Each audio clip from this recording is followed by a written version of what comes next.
They ruled the earth for over 160 million years, a reign of thunderous footsteps and fearsome roars. But one day, after an eon of dominating the land, the skies called to them. This is the story of how a global catastrophe gave birth to flight, and how some of the fiercest predators the world has ever known transformed into the gentle, feathered creatures you see just outside your window.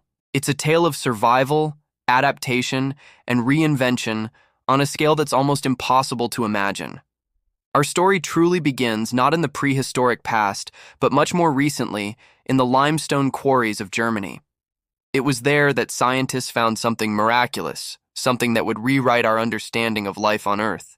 They named it Archaeopteryx, a fossil frozen in stone for 150 million years, possessing a strange mix of features: the sharp teeth and claws of a reptile, but also the unmistakable impression of feathers. For years, many people called it a hoax. How could a dinosaur have wings? It seemed impossible. But the evidence was undeniable.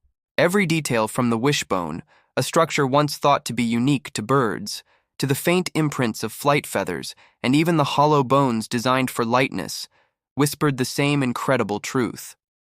Flight was not invented by birds. It was inherited. This creature was the missing link, the beautiful, undeniable proof that birds are the living descendants of dinosaurs. Then came the firestorm. An asteroid, 6 miles wide, struck the Earth with the force of 1 billion atomic bombs.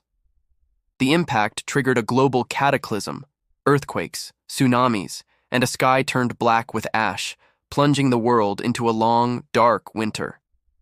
In this apocalyptic landscape, almost every dinosaur vanished. The giants were gone. But in the ashes, hidden in the shadows, a few lineages survived. The small, the nimble, the feathered ones. Their size allowed them to find refuge in burrows and trees. Their warm-blooded bodies helped them endure the cold, and their diverse diets allowed them to scavenge for seeds, insects, and anything else they could find in a desolate world. For these survivors, the end of an era was not an end to their story. From ruin came reinvention.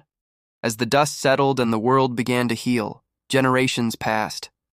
The feathers that once served primarily to trap warmth and for display began to take on a new purpose. They started to catch the wind. Over countless millennia, arms that once grasped and tore were reshaped by evolution, elongating into wings. The Earth's survivors rose from the shadows, not with the brute strength of their ancestors, but with the newfound freedom of flight. They conquered the air, a domain once ruled only by insects and pterosaurs. Each flap of their wings, each graceful soar, carried the genetic memory of the ancient thunder lizards they once were. The age of reptiles had ended, but the age of birds had just begun. So the next time you hear a sparrow chirping on your windowsill, or see a pigeon take flight in the city square, or watch a majestic eagle glide across the sky, remember what you're really looking at. You're watching a dinosaur's dream come true. You're witnessing the legacy of creatures that survived extinction and transformed tragedy into elegance. From survival came song. Thank you so much for joining us on this incredible journey through time. If you found this as fascinating as we do, don't forget to like, subscribe, and hit that bell to join us for more stories about our amazing world. See you next time.